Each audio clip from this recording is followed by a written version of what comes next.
శ్రీమాత్రే నమ. జై గురు దత్తాత్రేయ నమ. ధనుసు రాశి వారికి ఈ వారంలో అష్టమ స్థానంలో ఏర్పడినటువంటి బుధ గురువుల యొక్క ప్రభావం ఎక్కువగా ఉంటుంది. ఎందుకంటే దశమాధిపతిగా ఉన్నటువంటి బుధుడు అష్టమ స్థానంలో చేరడం, రాష్ట్రాధిపతితో కలియడం వల్ల వృత్తి మారాలనే మీ ఆలోచన నెరవేరే అవకాశం ఉంది. కొన్ని కొత్త అవకాశాలు, అది ఉపాధి అవకాశాలు రావచ్చు, ఉద్యోగ అవకాశాలు రావచ్చు, మీకు కంప్లీట్గా రావడం జరుగుతుంది. అలాగే విద్యార్థులకి ఇది చాలా సక్సెస్ఫుల్గా మీరు ఒక మంచి కాలేజీలో మీకు సీట్ రావడం, మీలో ఉన్నటువంటి టాలెంట్కి తగిన ప్రాధాన్యత, ఇవన్నీ కూడా ఈ వారంలో మీకు లభించే అవకాశం ఉంది. అలాగే ఆర్థిక పరంగా ఉన్నటువంటి చాలా సమస్యలు పరిష్కారం అవుతాయి. అంటే గురువు ధనస్థానాన్ని వీక్షిస్తుంటాడు కాబట్టి ధనకారకుడుగా మీకు కంప్లీట్గా కుటుంబ సభ్యుల సహకారంతో మీకు ధనం లభిస్తుంది. అలాగే రవి భాగ్యాధిపతిగా ఉన్నటువంటి రవి రాశిని వీక్షించడం వల్ల ఒక విధమైనటువంటి అదృష్టం కలుగుతూ ఉంటుంది. ఏవైనా అనారోగ్యపరమైనటువంటి సమస్యల నుంచి బయటపడతారు. లేదంటే మీరు ఏదన్నా ఒక చికాకులో ఇరుక్కుని ఉన్న, ఆర్థిక సమస్యల్లో ఇరుక్కుని ఉన్నా, లేదంటే ఏదన్నా ఒక లిటిగేషన్లో ఇరుక్కుని ఉన్నా, ఆ సమస్యల నుంచి బయటపడడం జరుగుతూ ఉంటుంది. సో ఏదైనా ప్రధానంగా మరి కుజుడు కూడా మీకు 6వ స్థానంలో విజయ స్థానంలో సంచరించడం జరుగుతుంది. 6వ స్థానంలో కుజుడు సంచరిస్తున్నప్పుడు మీ మీద ఎటువంటి ఇబ్బందులు ఉన్నా, అంటే 6వ స్థానం ఏం చేద్దామంటే శత్రువులు, రోగాలు, రుణాలు, వాటి నుంచి బయటపడడం జరుగుతూ ఉంటుంది. ఇది న్యాయవాది వృత్తిలో ఉన్న వాళ్ళకి బాగుంటుంది, పోలీస్ డిపార్ట్మెంట్లో ఉన్న వాళ్ళకి బాగుంటుంది. బట్ వైద్య వృత్తిలో ఉన్న వాళ్ళకి కూడా చాలా అనుకూలమైన స్థితి ఏర్పడడం జరుగుతుంది. బట్ ఏదైనా మీరు ఒక ఉద్యోగం కొరకు ప్రయత్నం చేసినా, ఒక లోన్ కోసం ప్రయత్నం చేసినా, లేదంటే ఏదైనా ఒక సెటిల్మెంట్కి వెళ్ళినా 100% మీకు విజయం రావడం జరుగుతుంది. అయితే మీరు ధైర్యంగా, కాన్ఫిడెన్స్గా వెళ్ళవలసి ఉంటుంది. దాని తర్వాత ప్రధానంగా శుక్రుడు ప్రస్తుతం భాగ్యస్థాన సంచారం, ఏదైనా ఒక పుణ్యక్షేత్రాన్ని దర్శించడం కానీ, అంటే ప్రధానంగా స్త్రీ దేవత దేవాలయాలు, అది విజయవాడ లాంటి అమ్మవారు, శ్రీశైలం లాంటి అమ్మవారు, ఇటువంటి దూర ప్రాంతంలో ఉన్నటువంటి పెద్ద పుణ్యక్షేత్రాలు దర్శించే అవకాశం రావడం జరుగుతుంది. అలాగే చాలా అధికార హోదాలో ఉన్నటువంటి స్త్రీలతో మీకు వారు దర్శనం లభిస్తూ ఉంటుంది. వారి నుంచి మీకు ఏదో ఒక బహుమతి అవ్వచ్చు, లేదంటే ఆశీర్వాదం అవ్వచ్చు, ఏదో ఒక భరోసా అవ్వచ్చు, లభించే అవకాశం ఉన్నది. ఇది ప్రధానంగా స్త్రీలకైతే స్త్రీల యొక్క హోదా పెరిగే అవకాశం ఉంటుంది. వాళ్ళకి వ్యక్తిగతంగా అటు రాజకీయ రంగంలో ఉన్నా, సేవా రంగంలో ఉన్నా, ఆధ్యాత్మిక రంగంలో ఉన్నా, ఈ రాశిలో ఉన్నటువంటి స్త్రీలకి ఒక గుర్తింపు కలిగిన పదవి లాంటిది వచ్చే అవకాశం ఉన్నది. ఇక ప్రధానంగా చూసినప్పుడు 3వ స్థానంలో రాహు ఉన్నప్పుడు మీరు ఏ పని తలపెట్టినా మీతో కలిసి పని చేయడానికి చాలా మంది ఆసక్తి చూపుతూ ఉంటారు.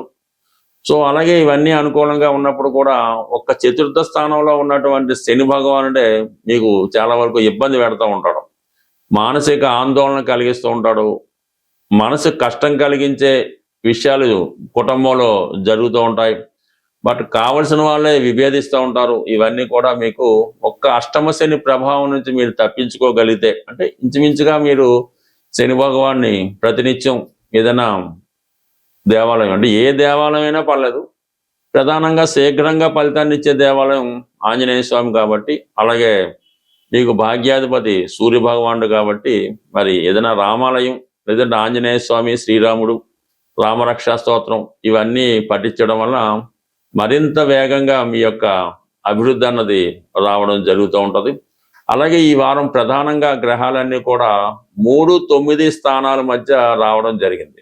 అంటే రాహుకేతు యాక్సెస్లో 3, 9 ఉండడం వల్ల ఇది 3 దగ్గర ప్రయాణాలు వాయిదా పడుతుంటాయి. 9వ స్థానం అనేది ఆధ్యాత్మిక కార్యక్రమాల్లో పాల్గొన్నప్పుడు కానీ, విదేశ ప్రయత్నాలు కానీ, దూర ప్రాంతంలో ఉన్న పుణ్యక్షేత్రాలు దర్శించినప్పుడు కొన్ని చిక్కులు ఏర్పడే అవకాశం ఉంటుంది. కాబట్టి ఆయా సందర్భాలు మీరు తగు జాగ్రత్త తీసుకోవడం మంచిది. బట్ ఏదైనా రాహుకేతువుల యొక్క ప్రభావం నుంచి బయటపడాలంటే మీరు ఏదైనా అమ్మవారి దేవాలయంలో కానీ, విఘ్నేశ్వరుడు దేవాలయంలో కానీ ఈ రాహుకేతువులు పూజ చేయించుకోవడం వల్ల మరి ఇటువంటి ఆటంకాలు లేకుండా పెద్ద పెద్ద పనులు ప్రారంభించాలనుకున్న వాళ్ళు ఈ మాత్రం రెమెడీ చేసుకోండి. సాధారణ వ్యక్తులు పెద్దగా పర్వాలేదు. ప్రధానంగా ఈ వారం ఈ జూలై 10వ తారీఖున ఏకాదశి రావడం జరుగుతుంది. సాధ్యమైనంత వరకు ఎక్కువ ఇబ్బందుల్లో ఉన్నవాళ్ళు ప్రతి ఏకాదశికి నియమంగా ఉంటూ సత్యనారాయణ స్వామి వారి వ్రతం చేయించుకోవడం కానీ, సత్యనారాయణ స్వామి వారి ఆలయం దర్శించడం కానీ, లేదన్నా ఎవరైనా ఈ వ్రతం ఆచరిస్తున్నప్పుడు అక్కడ మీరు కూడా పాల్గొనడం వల్ల కంప్లీట్గా మీకు ఈ ఏకాదశి నియమం పాటించడం వల్ల ప్రతి నెలకి 2 సార్లు ఈ ఏకాదశి రావడం జరుగుతుంటుంది. మీరు ఒక 11 ఏకాదశులు అనుకొని ఈ నియమంగా ఈ 11 ఏకాదశులు చక్కగా పాటిస్తూ సాధ్యమైనంత వరకు మీ పెద్దవాళ్ళు చెప్పిన విధంగా ఉపవాసం మిగతా కార్యక్రమాలు చేసుకోవడం వల్ల ప్రతి వారం మీలో కంప్లీట్గా ఇంప్రూవ్మెంట్ రావడం జరుగుతుంటుంది.